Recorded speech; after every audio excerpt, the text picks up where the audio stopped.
Olá, seja bem-vinda, seja bem-vindo a mais uma aula de tipologia de crimes, que é a nossa aula de direito penal material, parte especial do Código Penal, agrupados aí os crimes por tipologia.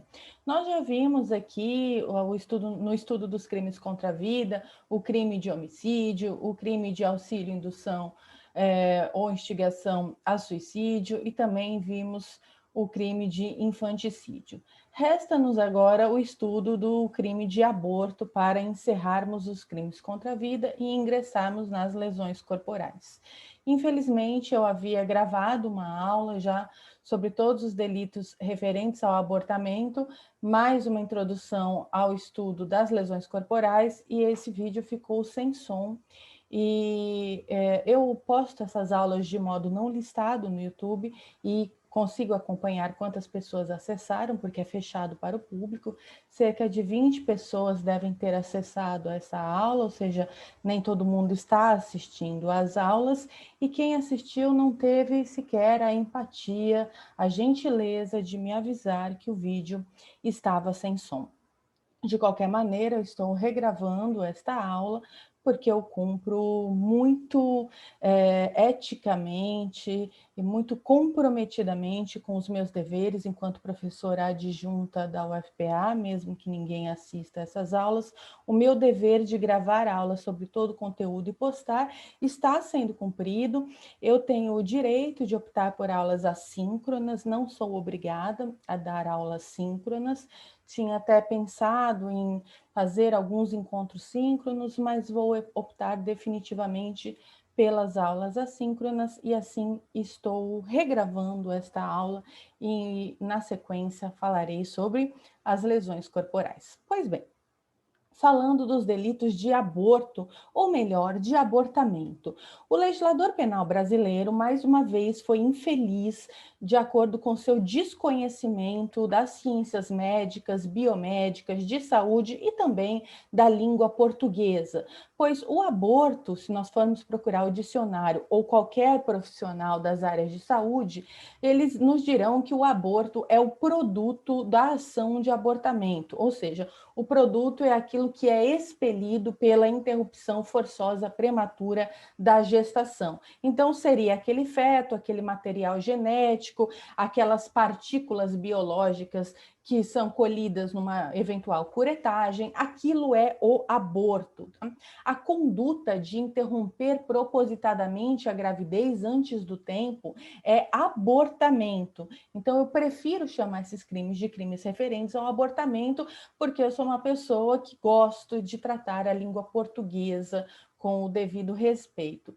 Então, vamos falar aí dos delitos de abortamento que estão previstos aqui do 124 até o 128 do nosso Código Penal, lembrando que nós estamos aqui nos crimes contra a vida e nos crimes contra a vida da pessoa humana, né? Então, lembramos que aqui nós temos crimes contra a vida como objeto jurídico do delito, ou seja, bem jurídico protegido para todos esses delitos, e nós estamos falando num sujeito passivo, pessoa humana, obrigatoriamente, pois são crimes contra a vida da pessoa humana. Então, o abortamento, ele traz uma contradição a priori, porque quando nós falamos que o objeto jurídico do delito é a vida da pessoa humana, já se evidencia para nós qual é o sujeito passivo desse crime. O sujeito passivo é obrigatoriamente a pessoa humana que seria titular do bem jurídico tutelado, ou seja, a vida. Portanto, a vida que é lesada, né, ou ameaçada por essas condutas na forma atentada, é a vida do embrião ou do feto. Esse seria o sujeito passivo do delito, pela técnica aqui da nossa lógica sistemática, da hermenêutica sistemática do Código Penal, que eu apresentei para vocês no começo dessa disciplina. E se nós formos entender dessa maneira, nós perceberemos que, obrigatoriamente, pela hermenêutica sistemática, o sujeito passivo do delito tem que ser aquele que consta no título e no capítulo titular desse bem jurídico tutelado por esses crimes, né? Deste capítulo dos crimes contra a vida. Ocorre que o embrião, ou o feto, o nascituro, não é pessoa. Ah, professora, mas você é abortista? Não é nada disso. Não é pessoa segundo o Código Civil brasileiro. Nós vimos também que, em matéria penal, por causa do rigor da segurança jurídica, os tipos penais aí que tem objetos jurídicos, ou bens jurídicos, ou sujeitos passivos, todos os elementos que configuram a técnica hermenêutica no direito penal, eu não posso buscar o seu significado no dicionário. A hermenêutica aqui não é gramatical, a hermenêutica é sempre legalista, é sempre sistemática. Então, quando eu digo que os crimes são crimes contra a pessoa, eu já falei, como é que eu vou saber quem é pessoa? Quem você considera pessoa? Não. É a pessoa que está no dicionário? Também não. É quem o direito brasileiro diz que é pessoa. E nós sabemos que para o direito há duas espécies de pessoas possíveis, né? Nós temos a pessoa natural, que é o ser humano que nasce com vida e adquire os direitos da personalidade, tornando-se pessoa para o direito, pessoa física ou pessoa natural. E temos também a possibilidade de constituir contratualmente uma pessoa jurídica, seja ela de direito público, lá nos primórdios do contratualismo, para erigir o Estado liberal iluminista, seja ela de direito privado, tanto é que até hoje aí de praxe chama-se o documento constitutivo das empresas de contrato social. Então, essa pessoa seria decorrente aí de um pacto de vontades, de um contrato, e essa ficção, essa abstração jurídica ganharia os contornos do reconhecimento do direito de sua personalidade. Portanto, as pessoas jurídicas também são pessoas para o direito. E nós vimos que a diferença das pessoas é que quando o direito reconhece a personalidade, pessoa, é porque ele está atribuindo direitos da personalidade, que são direitos ao nome, à honra, à imagem, à privacidade. Tudo isso as pessoas físicas têm. E como são pessoas naturais, seres humanos, isso está no âmbito dos direitos humanos e é chamado, e aí, a partir do momento da positivação dos direitos humanos no ordenamento jurídico interno dos países, como no caso da nossa Constituição, esses direitos se consubstanciam como direitos fundamentais. Mas as pessoas jurídicas também podem ser titulares de direitos fundamentais, por serem pessoas, embora não sejam pessoas humanas. Quais direitos fundamentais têm as pessoas jurídicas? Aqueles decorrentes da personalidade, que eu já mencionei, e o direito à propriedade privada também, porque a criação da subjetividade jurídica e da personalidade jurídica existe a miúde para transacionar mercadorias no modo de produção capitalista. Então, é para isso em última instância, que existem as pessoas jurídicas para a circulação mercantil.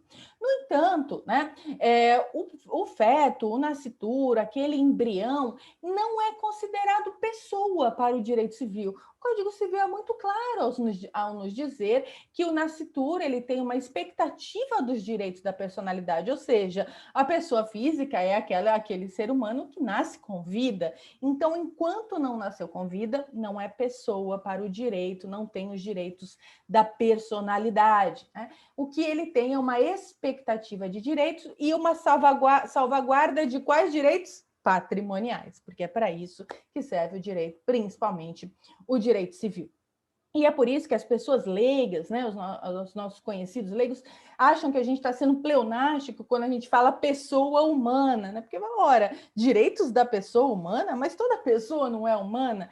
Para o direito, não. Existem pessoas que o direito reconhece como tais, abstrações, pessoas jurídicas não humanas. Além do que, existem sujeitos de direito para poderem aí transacionar mercadorias e terem direitos patrimoniais que não têm os direitos da personalidade, que são os tais SDD, né, sujeitos de direitos despersonalizados ou entes personalizados, que serão, por exemplo, o espólio ou a massa falida, são considerados aí sujeitos de direito para o direito. Já os animais, nem pensar, né, não são considerados sujeitos de direito para o nosso direito. E quando seus direitos são protegidos, na verdade, são os nossos direitos de fruição do meio ambiente, ou a nossa sensibilidade quanto aos maus tratos, ou a nossa propriedade sobre um pet que é protegido. Então, o sujeito de direito continuamos sendo nós, mesmo que enquanto sociedade, enquanto coletividade. Ou, no caso do meio ambiente, enquanto coletividade indefinível e difuso.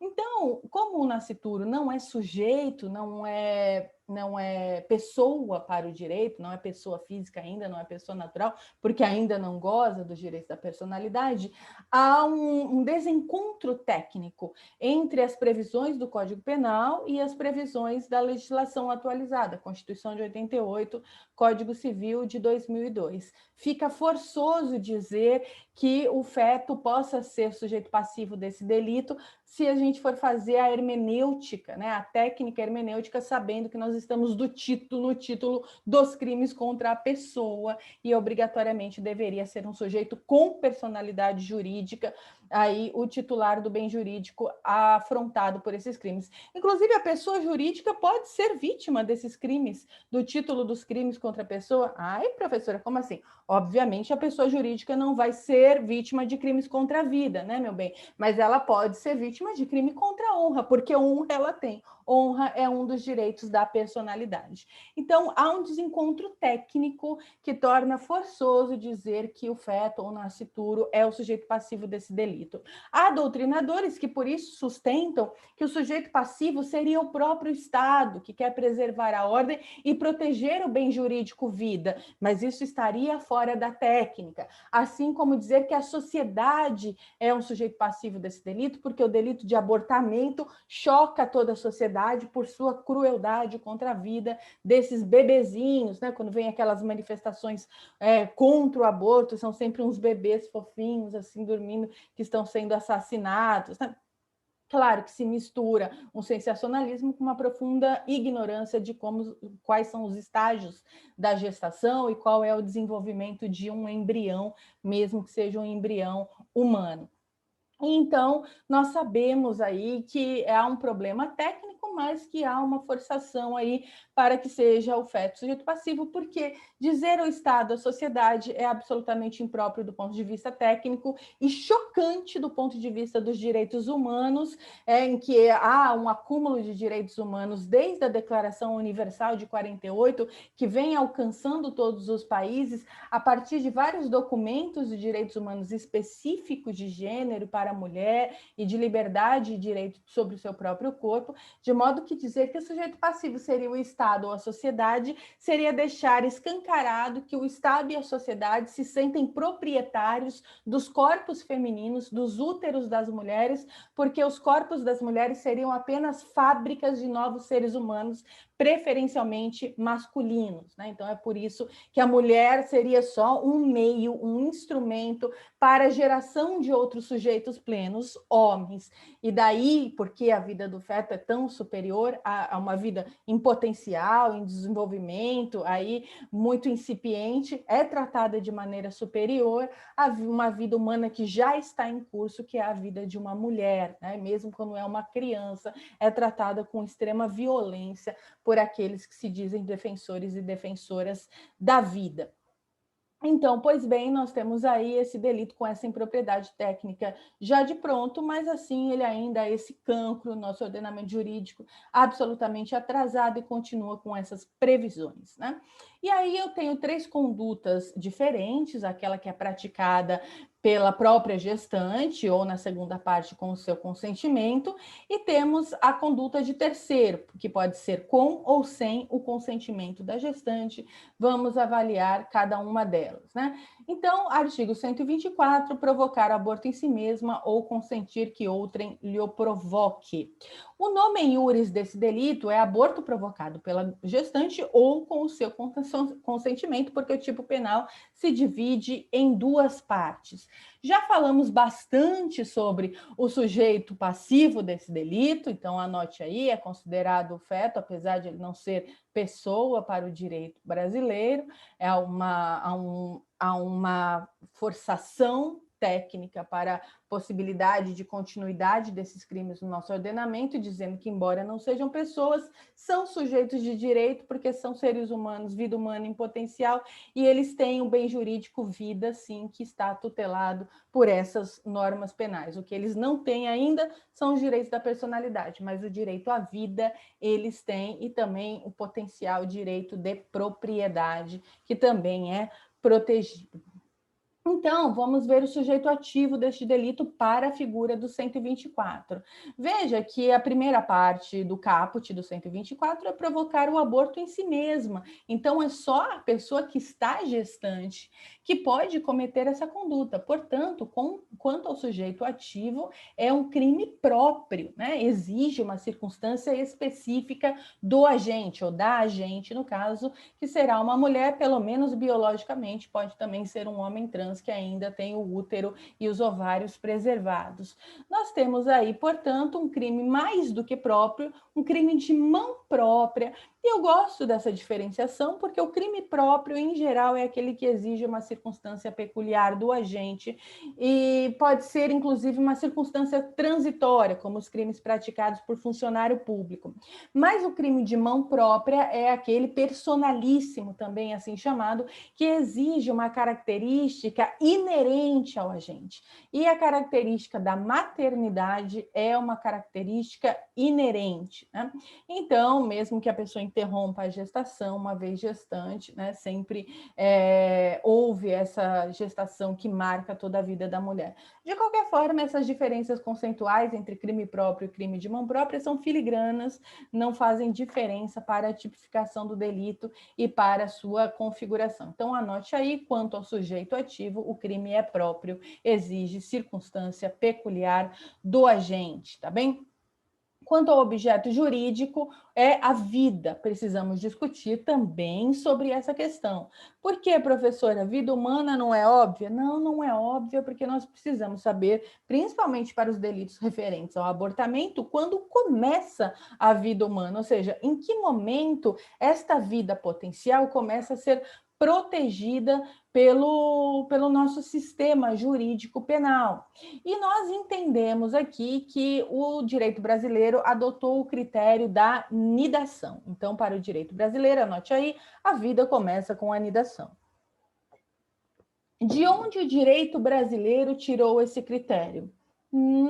Do próprio direito brasileiro, porque não é essa a resposta da medicina.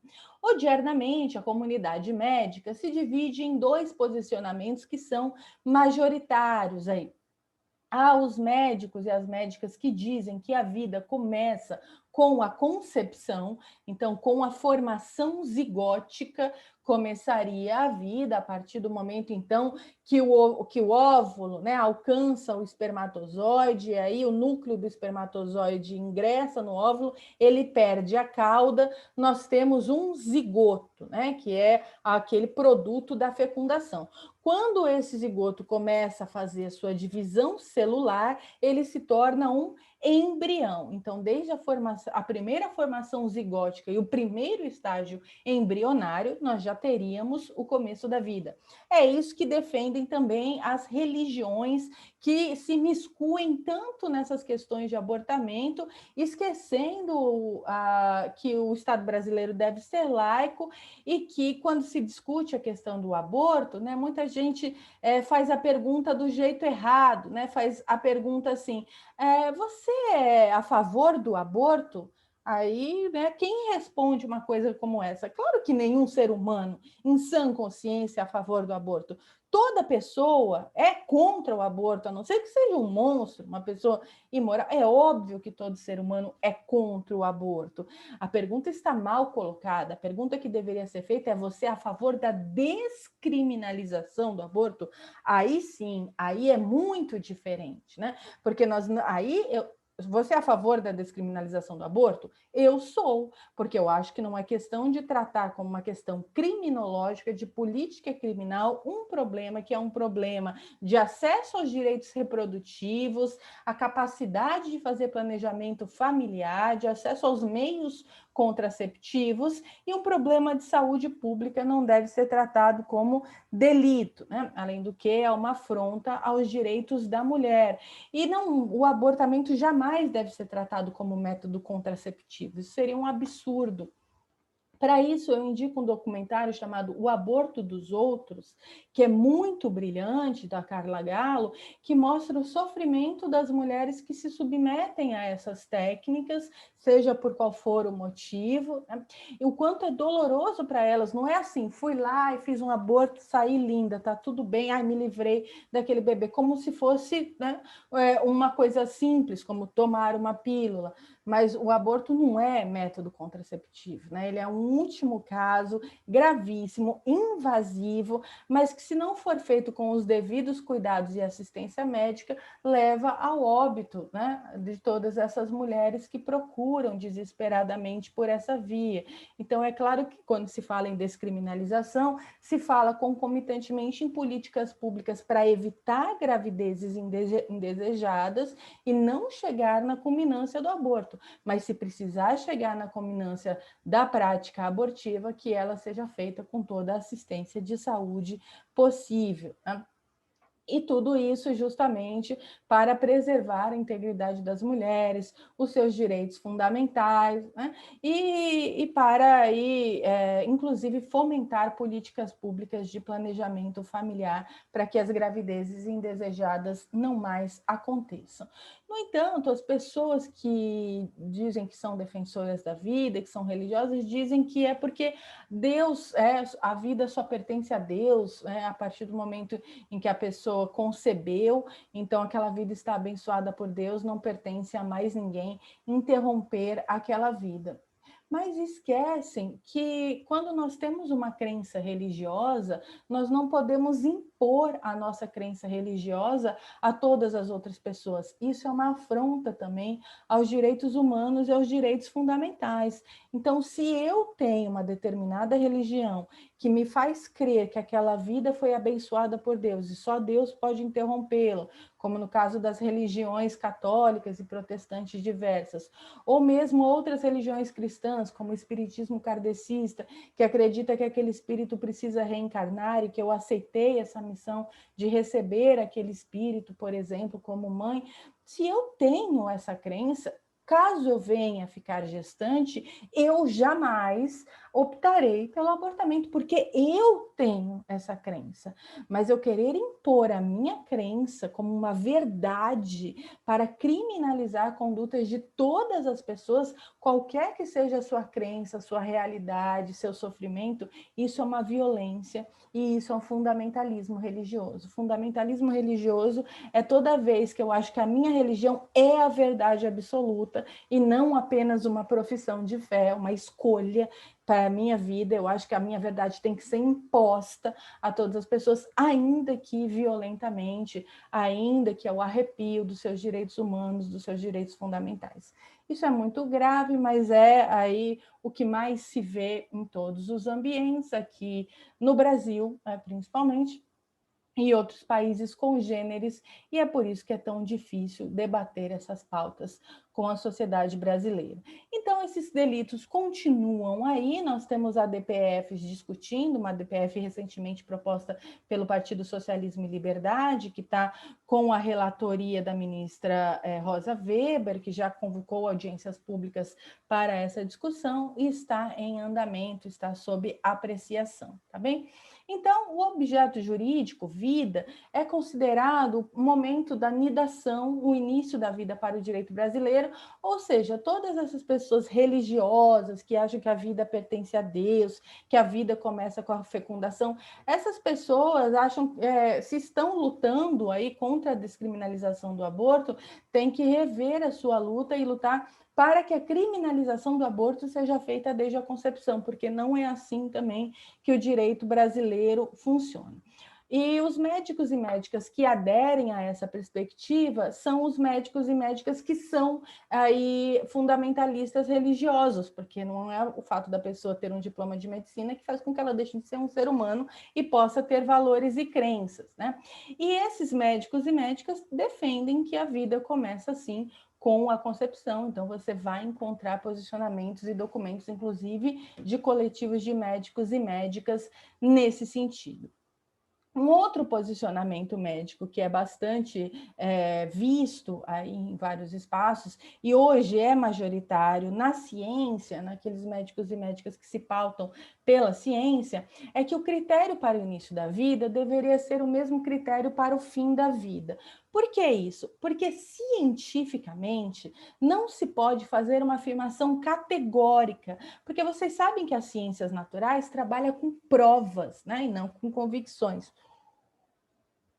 E essas provas passam por critérios científicos rigorosos, fiscalizados pela comunidade médica, que devem seguir determinados parâmetros, inclusive para os testes laboratoriais, que seguem aí os princípios éticos da bioética, que devem ser publicados em jornais respeitados internacionalmente para dar o conhecimento à comunidade científica e o aval àquelas pesquisas.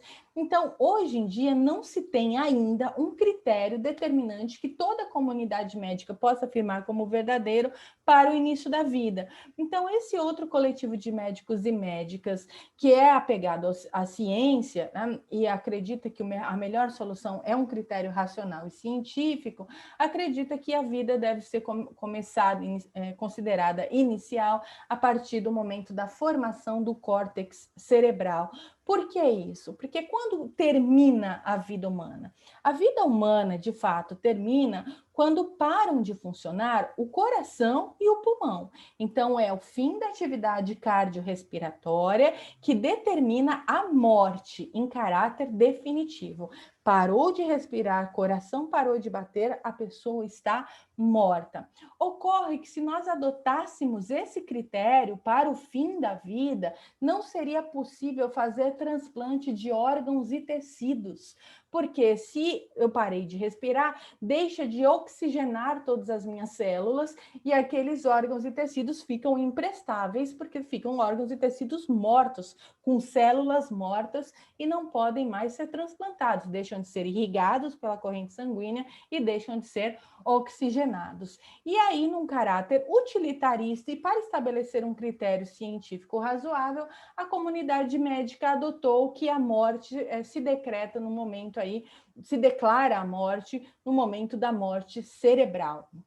Então, quando o indivíduo está em morte cerebral, a comunidade médica acordou que se vai declarar aquele indivíduo como morto, justamente para que eu não tenha aí obstinação terapêutica, aquela distanásia desumana e com desperdício de recursos, que é deixar um corpo respirando e funcionando somente por aparelhos com o cérebro completamente morto e desligado, e também para possibilitar o transplante de órgãos e tecidos, e assim a nossa lei de transplantes também contempla esse critério, tá bem?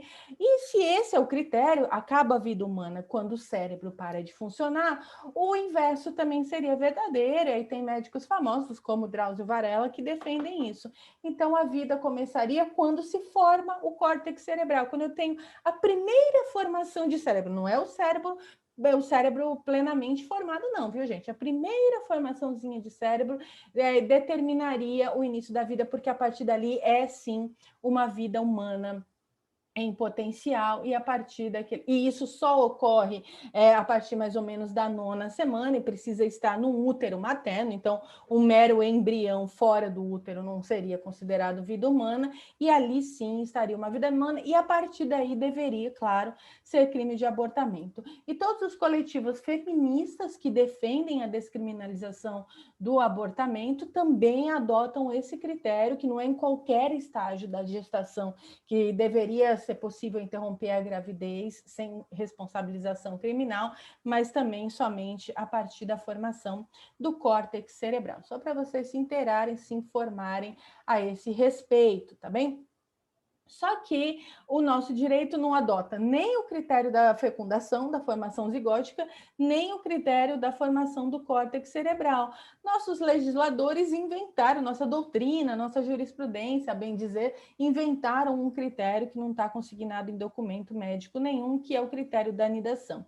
Ou seja, a vida humana para o direito começa quando esse embrião se implanta na parede uterina, ou seja, a partir do momento em que a implantação, fixação na parede do útero de uma mulher, ainda que seja um homem trans, biologicamente mulher, a partir da fixação do útero no útero da gestante é que começa essa vida humana. E é por isso que a pílula do dia seguinte não é crime no Brasil. Não sei se você sabe como funciona a tal pílula do dia seguinte. Se já tomou sem saber como ela opera, cuidado, tem que buscar mais informações, né? A pílula do dia seguinte, ela impede a anidação. Ela atua sobre um zigoto que foi, né, um óvulo que foi fecundado, sobre um zigoto. Então, ali, pelos religiosos, já haveria vida humana. Então, se você é dessas pessoas religiosas que acham que a vida começa com a fecundação, jamais tome uma pílula do dia seguinte, porque você vai estar cometendo um assassinato e é pecado e contra tudo que a sua religião prega. Então, não pode tomar a pílula do dia seguinte, porque a pílula do dia seguinte, ela impede que esse embrião, esse zigoto aí já fecundado, já é a junção de gametas, se fixe ali na parede uterina. Então, ela faz com que essa célula se dissolva e seja expelida pelo corpo da mulher. É assim que atua a pílula do dia seguinte. Também a nossa lei de biossegurança de 2005 previu que os embriões criogenados por mais de 3 anos, que não fossem ser implantados, sabem, né? Aqueles embriões que são produtos da fertilização in vitro, aquela fertilização artificial feita em laboratório, que forma um zigoto e ele se divide até virar um embrião viável. Esses embriões são congelados, criogenados, para implantação no corpo de uma mulher. Porém, quando eles não são implantados e continuam lá congelados por mais de 3 anos, a nossa lei de biossegurança prevê que eles podem ser usados para pesquisa em célula-tronco embrionária, desde que com autorização daqueles que foram doadores de material genético, né? E aí também, né, esses grupos religiosos ingressaram no STF para pedir a inconstitucionalidade do artigo 5º da Lei de Biossegurança, porque diziam justamente isso, que embrião já é vida humana. Uma vez que está ali o material genético, produto da fecundação, o zigoto e mais, né, depois de ele entrar em divisão embrião, aquilo é vida humana e jamais poderia ser usado para pesquisa com células tronco embrionárias, por exemplo. E a lei também prevê a possibilidade de descarte desse material genético.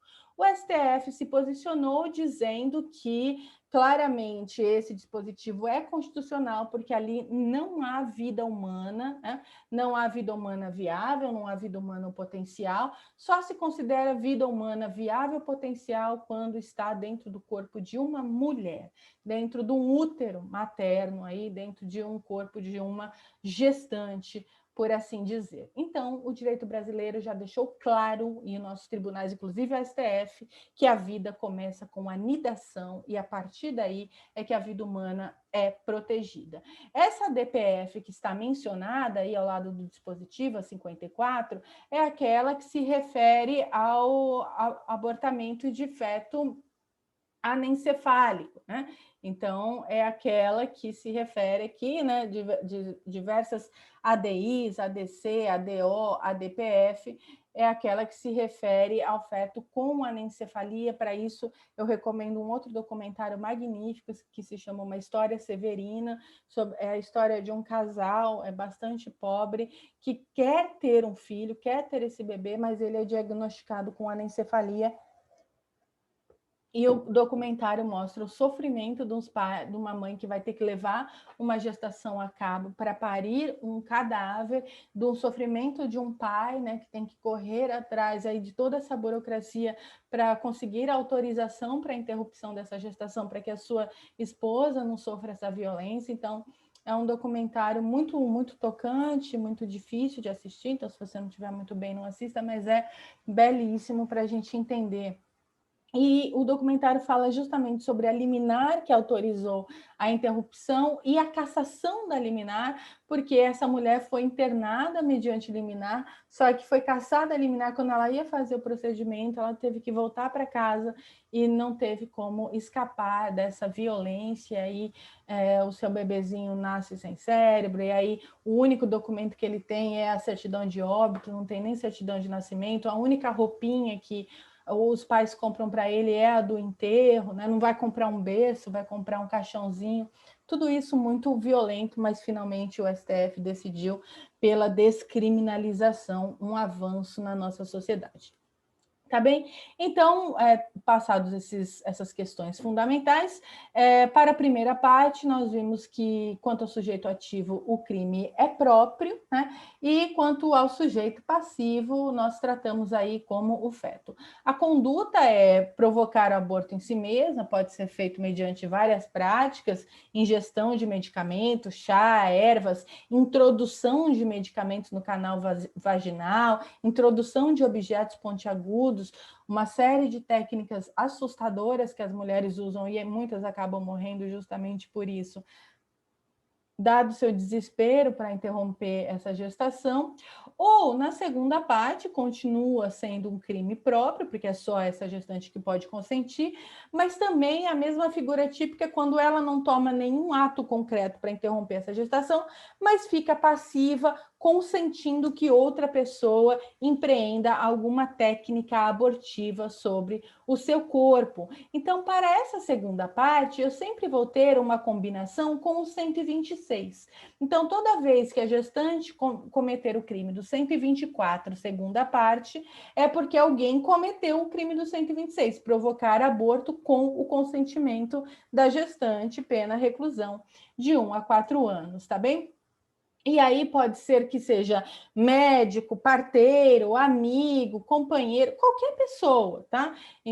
Pode ser sujeito ativo, desculpe, da figura do 126, ele é um crime absolutamente comum, mas o 124 é um crime próprio também na segunda parte. E esse consentimento pode ser expresso, ela pode dizer, assinar um papel, contratar um serviço, ou pode ser tácito, só ficar parada lá esperando que alguém realize os procedimentos. Vejam que o tratamento para gestante é bem menos agressivo por parte da nossa legislação, então a pena, a modalidade é detenção e de 1 a 3 anos, enquanto que para as outras figuras, para a terceira pessoa que pratica a conduta, a pena é significativamente maior. Vimos a conduta do 126, com consentimento já é uma pena de reclusão de 1 a 4 anos, já bastante significativa, né? Muda o rito e o tratamento penal é bem severo, né? Mas todos esses casos são casos de crimes dolosos contra a vida, porque o elemento subjetivo do tipo é obrigatoriamente o dolo, gente. Não existe nenhuma dessas condutas na modalidade culposa, de jeito nenhum. Então, vamos lá, para o 124, nós temos um crime próprio contra o agente, nós temos um crime doloso, nós temos um crime material, que tem resultado naturalístico, nós temos um delito que admite a tentativa, na modalidade provocar, é claro, né? O consentimento, ele se configura no momento aí do consentimento, obrigatoriamente, mas na modalidade provocar, o crime é material, porque ela precisa ter alguma conduta abortiva e admite a modalidade tentada. Temos também um crime plurissubsistente, né, quanto à diluição, à pluralidade de condutas para o seu cometimento,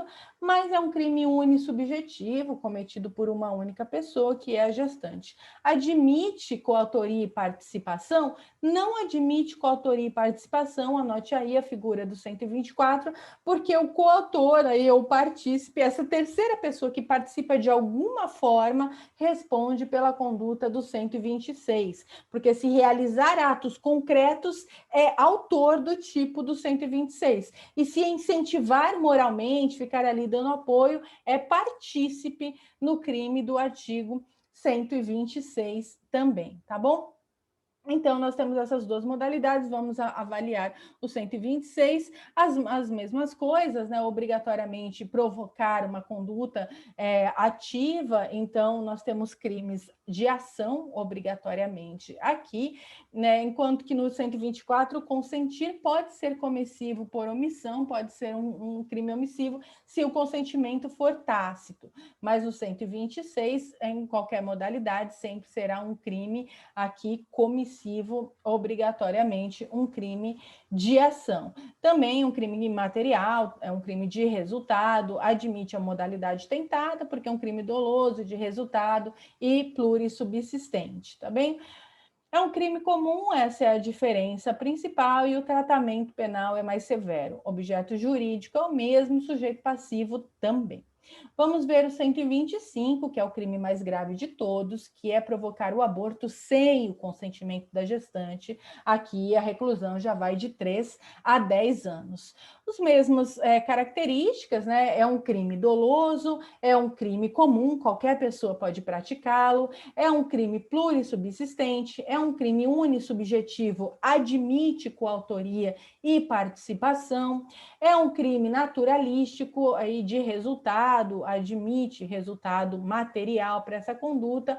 A consumação acontece quando há a interrupção da gestação e a morte do feto para esses delitos, ele admite sim a modalidade tentada, é muito mais grave. Cuidado para não confundir essa provocação de aborto sem o consentimento da gestante, principalmente na forma qualificada, que nós vamos ver daqui a pouco, com a lesão corporal com resultado morte na gestante ou com resultado interrupção da gravidez ou aborto. Quando nós temos um delito de lesão corporal contra a mãe, que acaba resultando, né, a interrupção precoce da gravidez ou o aborto, nós temos um crime cujo dolo está orientado para a lesão corporal. Então, o que vai diferenciar lesão corporal com resultado aborto ou aborto, né, com resultado, por exemplo, lesão corporal grave da gestante, é para onde está orientado o dolo, minha gente. Eu tenho que ver se no momento da conduta a pessoa tinha intenção de machucar a mãe, por exemplo, bater, esfaquear, atirar na mãe, né? Então era um crime claramente orientado contra a mãe e acabou gerando a interrupção da gravidez, ou o aborto, né? O parto acelerado, aceleração do parto, aborto, e aí nós teremos uma lesão corporal aí gravíssima, né? Agravada pelo resultado. Inclusive, essa lesão corporal, se culminar na morte, provavelmente será tratada como crime de homicídio, a não ser que eu prove que o dolo estava totalmente orientado para a lesão corporal e que não havia ânimos necandi. E no caso aqui, nós temos a clara conduta da pessoa orientada a realizar procedimentos abortivos. Se desses procedimentos abortivos resulta um dano maior, por exemplo, a morte da gestante ou lesão corporal grave a ela, aí é o aborto qualificado pelo resultado. Então, para não confundir um com o outro, a gente tem que ver no caso concreto para onde que estava orientado o dolo. Coisas que podem nos ajudar nesse sentido é se a pessoa sabia que aquela mulher estava gestante, quais foram os atos concretos praticados, né? Se houve aí técnicas abortivas ou se foi somente um espancamento, tudo isso nos ajuda a saber se foi dolo de aborto ou dolo de lesão corporal, tá bom?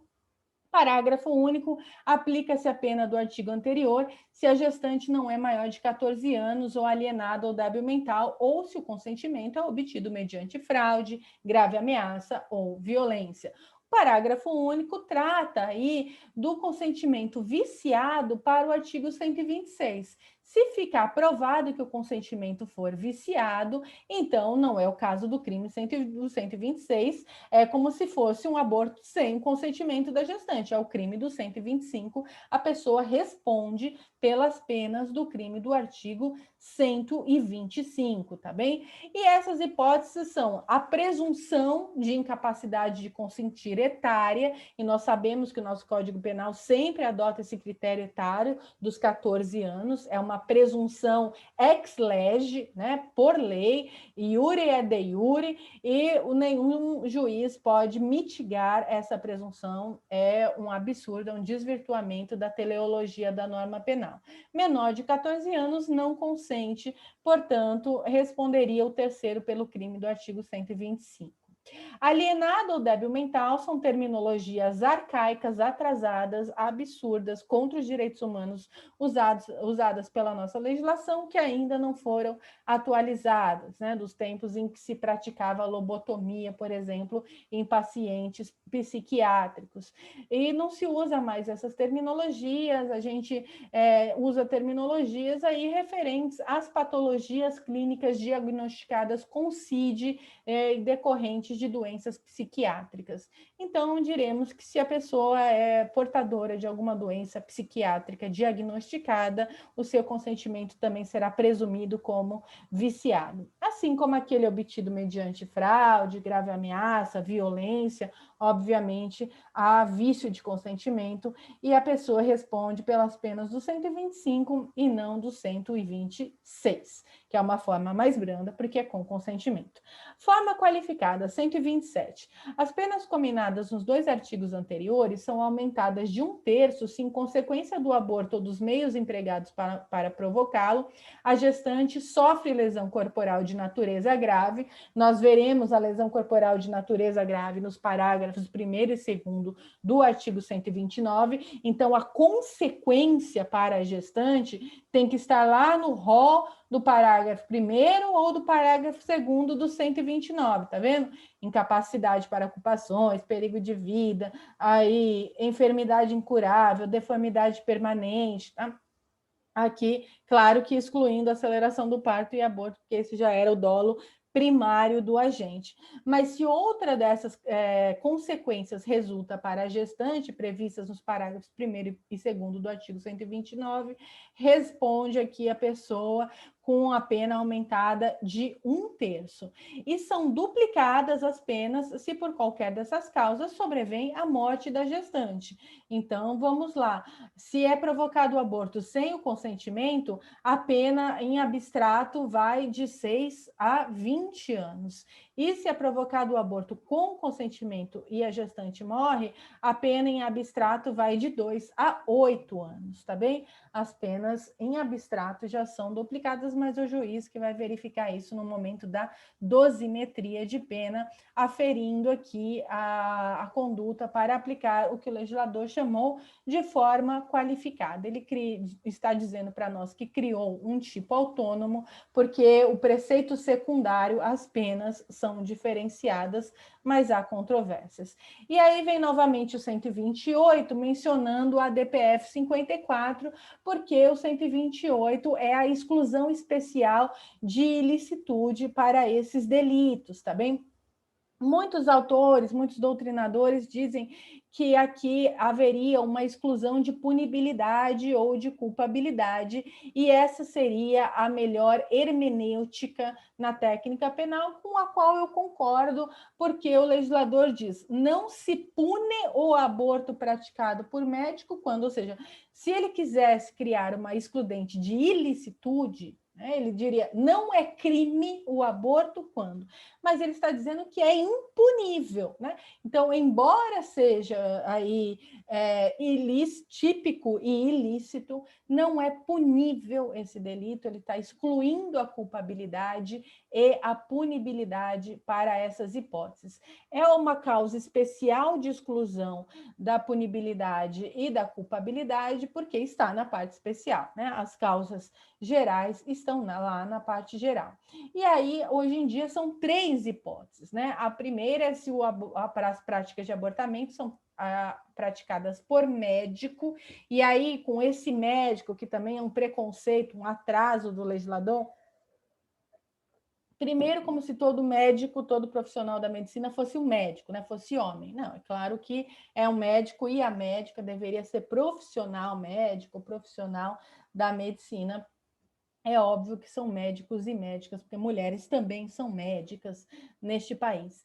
E, além disso, né, outros profissionais que são fundamentais no centro cirúrgico para que essa prática ocorra de maneira segura. Então, enfermeiros, técnicos de enfermagem, enfermeiras, técnicas de enfermagem, auxiliares de enfermagem, instrumentadoras e instrumentadores, todos esses profissionais ali no momento da prática são essenciais, e é claro que essa excludente deve se estender a ele. Ah, professora, mas não é expandir demais, não é fazer uma hermenêutica extensiva, analógica da norma penal? Sim, e nós sabemos que a analogia in bonam partem é permitida pelo nosso sistema penal, então alcança sim esses outros profissionais, essas outras profissionais. Então, não se pune o aborto praticado por esses profissionais e por essas profissionais em 3 hipóteses.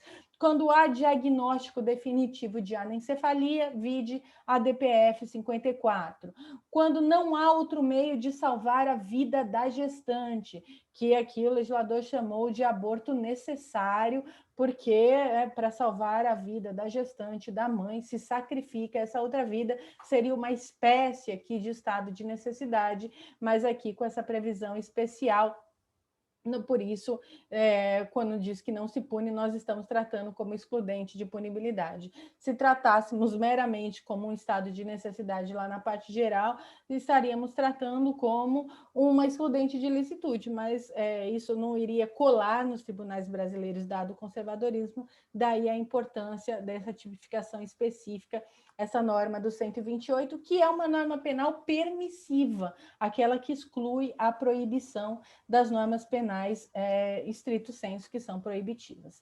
E a terceira hipótese é aborto no caso de gravidez resultante de estupro, também assim chamado de aborto humanitário. Então, se o outro meio para salvar a vida seria o necessário, esse outro seria o humanitário, se a gravidez resulta de estupro e o aborto é precedido de consentimento da gestante, desde que possa consentir, ou quando incapaz do seu representante legal, os pais, que é o caso daquela menina de 11 anos que foi reiteradamente estuprada pelo tio, e quando a família optou pela interrupção da gestação, foi alvo de tantos ataques e tantas violências por essas pessoas que se dizem defensoras da vida, foram lá atacar uma criança, que também é uma criança, é um ser humano, tem vida, mas parece que essa vida pouco importa, né? Porque afinal é de uma mulher, né? É de uma menina. E defensoras da vida foram atacar uma criança que foi estuprada reiteradas vezes durante anos e sexualizada, engravidou e passou por todo esse trauma e toda essa violência. Muito grave tudo isso, mas nós ainda temos esse dispositivo no nosso Código Penal, embora que é uma norma penal permissiva, né, que exclui a punibilidade, embora nós tenhamos aí tantas iniciativas para revogar esses dispositivos ou tentativas burocráticas de dificultar que as mulheres, na prática, tenham acesso a esses procedimentos pelo SUS, colocando os médicos e médicas em risco de responderem criminalmente quando acolhem essas pacientes e se comprometem a preservar a sua integridade e a sua vida. Meu irmão é médico, ele tem discutido muito essa questão, porque os parâmetros, né, da atual gestão do Ministério da Saúde e do suposto Ministério de Direitos Humanos, né, que na verdade não é Ministério dos Direitos Humanos, que, por exemplo, puxou esses ataques a essa criança, no caso dessa prática, foi protagonista desses ataques a essa criança um suposto, em nome de uma suposta defesa da vida, tem tentado de todas as formas aí retirar esses dispositivos do nosso código, né? E muitas tentativas de obrigar a mulher a ter o filho resultante do estupro, ou seja, a mulher sofre uma violência sexual e ainda tem que levar essa gestação a cabo com imensa violência, tentando prever aí uma bolsa estupro, né? Alguma coisa do tipo, uma compensação financeira para essa mulher, indenizatória, como se dinheiro compensasse, né, todo esse horror sofrido, nem que fossem milhões, mas no caso não são, né? Então, é toda uma tentativa de retrocesso no Brasil, desses debates de direitos humanos referentes aos direitos reprodutivos, que no mundo, aqui na nossa América do Sul, já estão avançados. A Argentina deu um passo importante em relação a isso, nossa vizinha, mas a Argentina está muito adiantada em termos de direitos humanos em relação ao Brasil, porque nós estamos sofrendo significativos retrocessos. Bom, é isso. Logo na segunda parte desta aula de hoje já falarei, já gravarei o tópico lesões corporais. Muito obrigado. Qualquer dúvida, podem me escrever, mandar e-mails e ficamos por aqui nesta aula. Obrigada.